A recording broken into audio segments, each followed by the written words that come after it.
Welcome everyone to the first Dab Digest podcast. Today I'm joined by David Petersen with C4 Distribution, also known as Chico California Cannabis Company.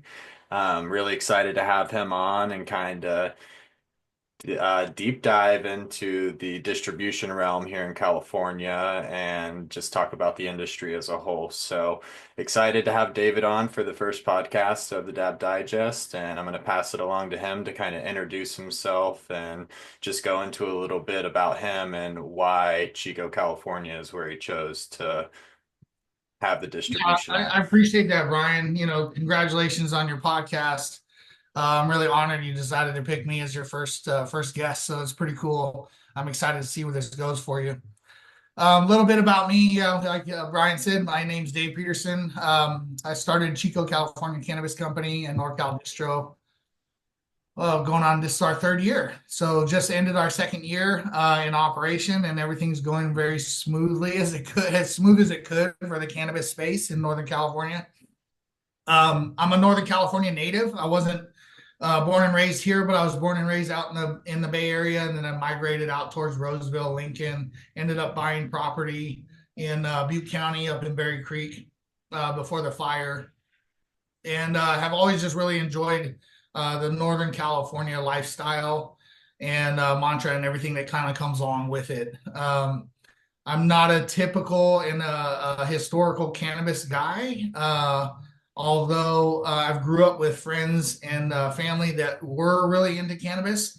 I just took a different path with my life. I joined the military shortly after high school and did 20 years of service with a short break in the middle to go to college and get my education. And towards the end of my career, I started having pretty traditional PTSD symptoms that I was experiencing from combat related stress.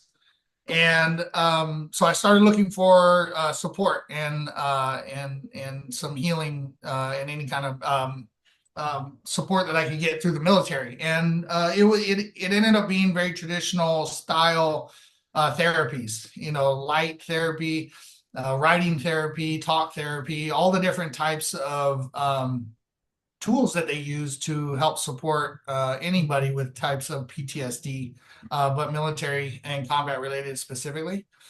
And during my time there, there was a little bit of healing going on. There was a little bit of change for me, but the thing that was most prominent was the consistent push of narcotics and pharmaceuticals by the therapists that I was talking with, and it was really disheartening. It was really just left a bad taste in my mouth as far as the support that all of our veterans were getting, and anybody probably for that matter. And up until that point, I heard, in society, I heard a lot of people talking about the opioid addiction and how pharmaceutical companies are pushing these drugs, and I hadn't really experienced it that much until that moment. And it was profound, and I was just like, man, this is really starting to bother me. So I made a choice to stop my traditional therapy that I was doing to just try to work on it on my own. And we all know, I think everybody knows that's not normally a very successful path that you take. So I started sharing this story with some close friends of mine. And one of them happened to be a traditional cannabis guy, had a pretty large cultivation that he was getting into the legal market, and asked if I might want to come garden with him. And so I started doing that, and I found a lot of healing and therapy in that. And I mean, I felt a physical change, even just working around the plant throughout the season. Obviously there's the value that you get, being grounded to the earth, out in the sun, experiencing the healing of natural nature, and getting in tune and in touch with the earth and the plant and everything else that comes with that. That being said, when the plant started to flower and I started to get in contact with the resin and everything that was coming on top of the flowers, I definitely started to feel a physical change. And although I was still active duty in the military, I wasn't consuming the plant. I was still absorbing this plant through my skin and through touch. And even just that small bit had profound effects on my PTSD symptoms. I started to have less hypertension. I started to have less hypervigilance. My sleep patterns started to get better. My outbursts, my anger outbursts and frustration outbursts, my anxiety started to kind of fade off, and I started to feel pretty normal again. And at that moment, during that transitional period, I was just like, okay, something's going on here.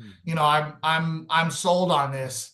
And I have fellow comrades that are still in the service, that are committing suicide, that are going through divorces, that are going through some really troublesome and stressful times in their life because they can't find the right type of healing for them. And so it was really at that moment that I decided, to start looking at a shift in my career, in my path and journey for the rest of my life. And I was committed at that point. Okay, I'm going to start winding down my military career and start focusing on cannabis. And that was a difficult transition by Mhm. itself, just because of the legalities of it and how it's viewed by the federal government still. So I was very careful, obviously, in during that transition, but I started doing lots of research, going to conventions, getting involved with the community, and it made my transition towards the end of my career very smooth. I started doing cultivation up at my property in Butte County, just so I can understand the plant and understand that side of the industry. Started doing my own research on extraction and how all of that works, buying my own equipment. I really started to have a lot of fun with it. And that kind of accelerated my decision to retire early and be done with the military. So I did retire with a full military retirement. I think I had 22 years of service when I finished, but I could have probably stayed for another 10 if I had wanted to. But I decided to move on, and cannabis was my next transition, career. And so here we are. 2 years ago, I retired. Well, about 3 years ago, I retired. 2021 it was, and jumped right into it. Right about the same time, Chico decided to vote on cannabis activities within the city, and I just caught wind of it at the right time, and it was just like kind of a perfect alignment of the universe that was telling me this is your place, and so here we are. Awesome. Well, like first of all, I just want to thank you for your service and your service to our country, one, and then your service to helping others. I think that your own story is one of those stories that a lot of people should hear because the traditional side of medicine isn't always correct for people. And so it's always good to be able to step outside your own comfort zone and find those things. So, and I thank you for just helping others. And it sounds like the dedication that you have for the plant is always going to be expressed in the products that you guys are producing and putting out for people as well. So, um, Yeah, I thank you for appreciate that, Brian. yeah, absolutely. So one of the questions I have, I think you answered the first one, which was why you wanted to do distribution. I think playing around with the plant in a lot of different varieties is a big reason. But I wanted to see like a little behind the scenes. What is a typical day like at C4 for you, and then somebody on your team that's maybe packaging products or working with the distillate? Like, what is a day Yeah, to day like? I think it sometimes shocks people to come see the facility. We've had other industry professionals such as yourself come by and see what we have going on. I think it's surprising sometimes to see the level of sophistication that it takes to make all of these in-state retail products. Obviously the most basic is what it is. You're just jarring or bagging flour or grinding it up and putting it into a pre-roll. But anything beyond that really starts to get pretty complex, especially when you're talking about taking those pre rolls and then infusing them. And then what are you infusing it with? You're making the concentrate to actually infuse it. So, on site here, we have a lot of pretty extensive equipment that we've installed to make the high grade concentrates from the cannabis plant. So we have a hydrocarbon C1D1 booth that basically makes butane oil that you can make all your different types of concentrates from. We have a whole ethanol lab where we can extract through ethanol distillation and make your high grade distillate that's used for edibles, your vape carts, and any other type of topical solutions or anything like that.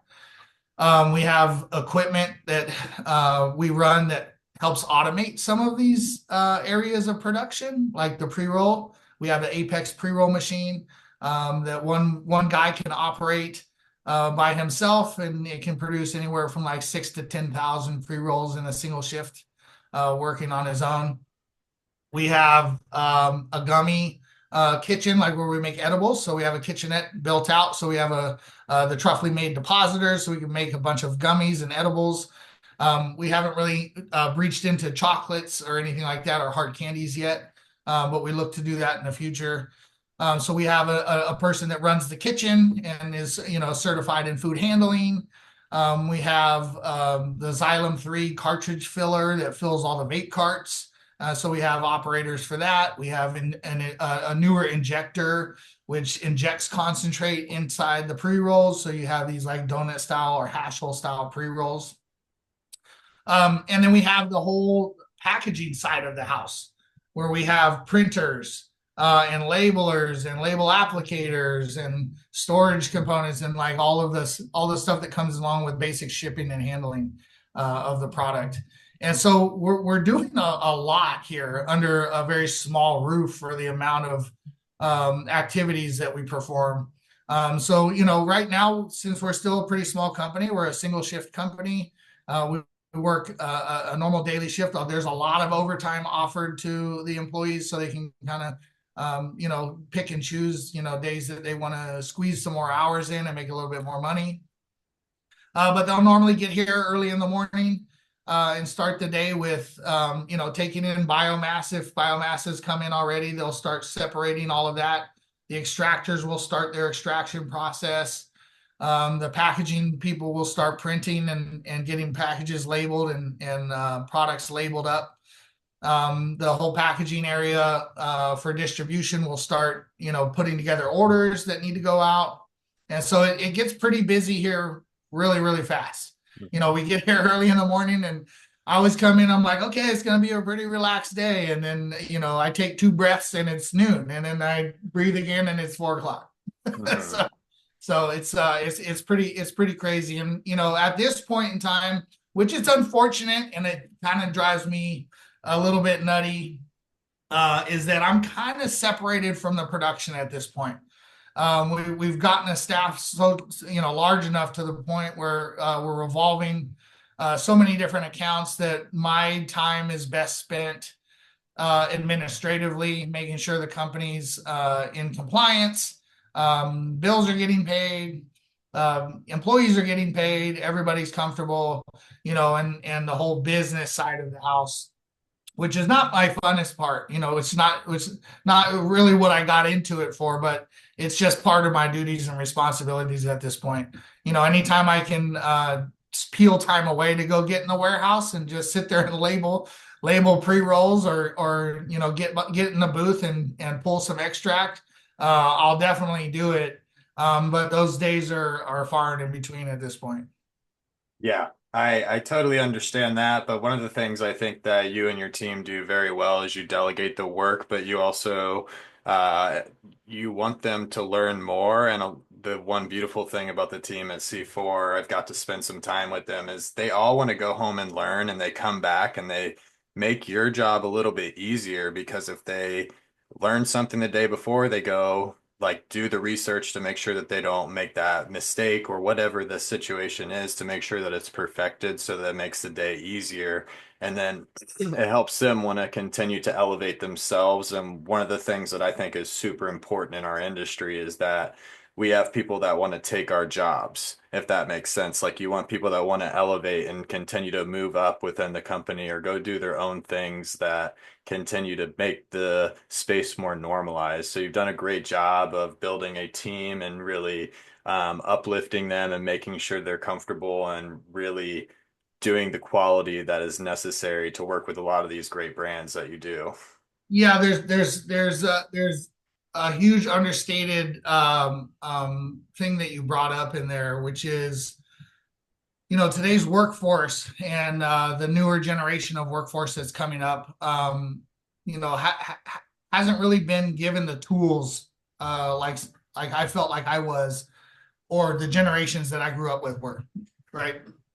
So there's a huge gap that's now very evident where I got a lot of traditional style training and schooling when I was younger. I was encouraged to learn as much as I possibly could. We had student mentorship when I went through school. We had student advisors, hey, talking with us, what do you want to do, what do you like to do, let's tailor your education towards that. There's none of that now. I don't hear anybody talking about anything to do with that. Trade schools are going by away. I mean, this is really a very kind of scary time for America when it comes to that, in California specifically. So when I get employees in here that have that their eye kind of like perks up and I see that they're interested in something that they're not technically trained at, I love that because it really gives me an opportunity to set these people up for success past C4, once Mhm. they leave here. You know what I mean? Or maybe they outgrow me. Good for Mhm. you. I mean, that's going to be amazing. Mhm. I'll never be upset about losing somebody to a better position, a better paying position, a better opportunity because I helped support that. I mean, that's what we're here to do. You know what I Mhm. mean? And I'll just train another person behind you. It'll be all right. And that's Yep. what I'm trying to encourage here with all of the employees is be motivated. Look into what you're doing, take pride in what you're doing, be excited about what you're doing, and I will teach you as much as I possibly can. Mhm. And you'll be able to take those tools and go on to a bigger, better emerging industry throughout the United States somewhere else if you want to. Yep. This is not stopping. This is just the beginning. Exactly. And I played baseball my whole life and I played for quite a few good coaches. And one of them, Mike Martin, he always would say to us, like, and other coaches that I had would say the same things. And it always made a good coach and good leadership is I want to make sure that you're good at baseball, but I want to set you up for beyond baseball. And I want to make sure that you're set up for success in life, not only in the workforce, but as a father, as a family member, as a friend, all of these things. So it's like when you set those standards in your workplace to where they feel comfortable to ask questions and do those things and you feel like elevating them, that's when you continue to get the right people around you and then it starts to build a community and a family to where people want to work for you or work with you and work with them as well. So it's really cool to see. Yeah, it's really exciting to be part of it. You know what I mean? Yeah. I'm just as blessed to be part of it. We have a really great group of individuals here. I think we have 18 employees now, and we're Hmm. and we're still short staffed. So Hmm. we're always looking for how to build the family and Hmm. more people to come on. Absolutely.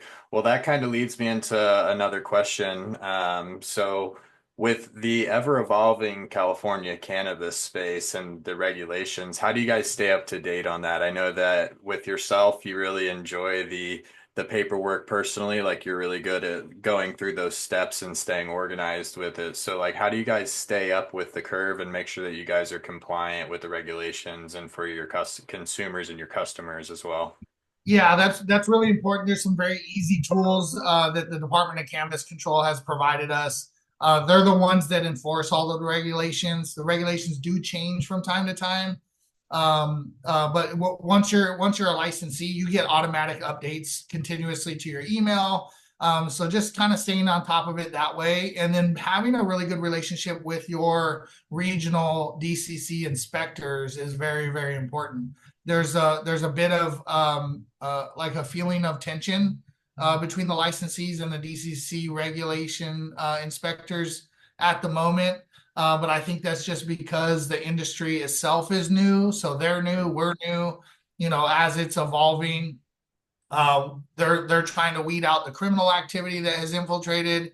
The good business practice licensees are trying to manage surviving in an industry that's very chaotic and unpredictable, and that is also damaged by the criminal activity that's going on within the circle. Hmm. That affects the price points on things. So it's as long as you have a really good relationship with the Department of Cannabis Control, um, inspectors and regulators that come through and check your shop. That's really where the success is going to come in. It's vital and it's important. Awesome. Yeah, communication seems like one of the biggest things that is missed sometimes. So being able to stay and communicate with the people that you need to and stay on top of those things is important. So with it being the Dab Digest, I do want to ask a question around concentrates real quick, and then we'll wrap up with the last Sure. question and get you out of here. I know you're busy. Yeah. So as someone who sees the industry from your view, how do you see the concentrate space evolving? Like, do you see a boost within your consumers, people wanting to create more dabbable products or like vape products? Like, how are the Yeah. concentrates evolving in your state of mind? Yeah. It is an always moving and evolving consumer driven target. Okay. Mm, And uh, it's just how it sounds. It's whatever the most popular trend is really kind of like what drives the market. mhm, I do see an uptick in the need for concentrates, specifically solventless. mhm, There's a huge movement, especially with all of the media and the information coming out on distillate carts having pesticides. Recently and throughout the state and a bunch of different companies. Um, I think there's for some reason that's created like a shift to start looking back towards solventless and a more organic, feeling experience. And so I've seen a huge uptick in resin or rosin production, as well as live resin production.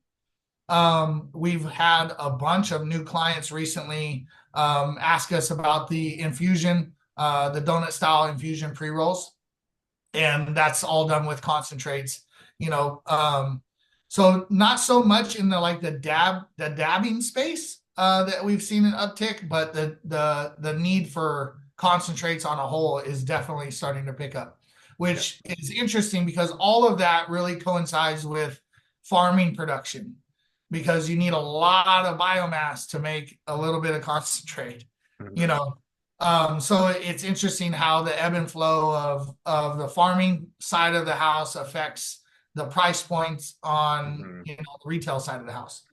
Yeah, one of the things I mean that I find the most interesting is the price point on flour for a lot of these small farmers and what kind of benefits they're seeing on actually putting it into live to rosin and extracting it into live resin and those kind of things. They're seeing benefits from that because of the price point, because of how much flour is being grown and kind of what has happened with that. So it's one of those things where I think you're seeing more operators get into it, but I think one of the cool things is like having those donut like hash infused and any kind of infusion, it starts to get people a little their body more used to it because concentrates are one of those things that not everybody it works well with. So it's just more of an Yeah. introduction phase to it. So it's just exciting to see that people are starting to dabble in it a little bit more, even if it's mixed with flour.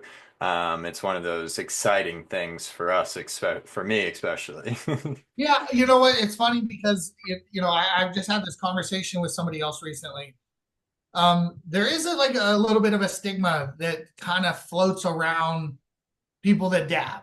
You know what I Hmm. mean? If you look at, normal, I would say normal, but you look at cannabis consumers and you think of somebody smoking a joint, or you think of somebody smoking a bowl, or sometimes, if they're a really heavy smoker, they're smoking out of a bong, Hmm. but then you see somebody with a dab rig and it just looks a little bit more serious. You know what I mean?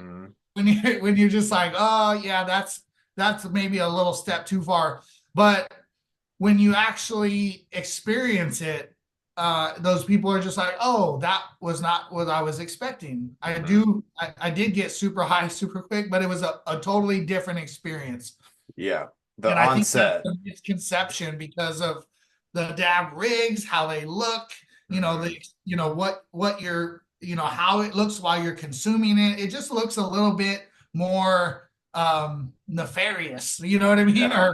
Or for lack of a better explanation, just a little bit more serious, you know, Dr- Drug crap use. user. Yeah, like a drug user. No, and that's one of the things that's great is that as space evolves, you're starting to see a lot of the electronic rigs that are coming out that kind of make it a lot more normalized and don't look as Yeah. crazy. So it is exciting for that. So one of the things I did, I want to finish this up and get you out of here. I wanted to ask you guys, what are you looking forward to this year? What are some goals that you have? And I wanted you to be able to give a shout out to your retail front up in Susanville as well, so that people, when they're heading up to Lassen or wherever, they can go check it out.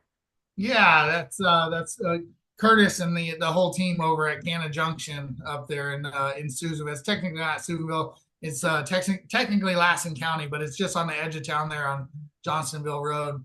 So if you're up in the area hiking or visiting Mount Lassen, make sure to stop by and say hello to our people up there. Yeah, this year is going to be really interesting. I'm excited for many different things. We have a bunch of different new partnerships and brands that we're producing for. So that's all going to be very exciting. I think the thing that I'm anticipating and hoping for the most is changes at the federal level. I think everybody probably is hoping for the same thing with the new administration in office, and once they get settled in and appoint everybody where they need to be appointed. I think we're all hoping for a banking solution and a rescheduling or descheduling Hmm. action to happen. I know everybody was anticipating it maybe happening at the last minute under the previous administration. It just didn't work out that way. I think it got too close to time, and I anticipate the new administration just wants to be able to take credit for it. So a little bit of time needs to pass into this new run under Trump's administration, and I think we might see that, and that'll be a game changer for everybody. There's a lot of people that think pessimistically and some that think optimistically. I'm an optimistic thinker about it. I think it's going to change everything for the better for us. All I see is there's two things that I imagine being part of. One is being around when interstate commerce happens and being able to spread California grown product Hmm. throughout the nation legally. You know what I mean? Yep. I mean, how exciting would that be? And then also, one of my personal goals for the company is to be one of the first companies to be able to make concentrated cannabis products for veterans, specifically prescribed through the VA for Hmm. PTSD. And so, beginning to talk with lobbyists over in DC, there's conversations happening. So, Hmm. those are the two probably main things that I'm really excited for this year. Any development in those two areas is really going to be very motivating. Amazing. And I think that your dedication towards helping veterans and moving that forward and getting it through the VA is something very special. And I know there's a lot of people that are excited to hear that that's being worked on. You wanted to put that at the forefront as one of your goals to be able to help other people. So, Yeah. well, we're coming to an end of the first episode of the Dab Digest. I just wanted to thank you again, David, for joining me today. I think I'm on the cheap Zoom, so it might be kicking me off here in a second, but I just wanted to thank you again for joining us and for everything that you do. So, Well, I appreciate the support, Brian. We hope the best for you guys. and we'll see Yeah. you out there. All right. Talk to you soon. Have a great rest of your day.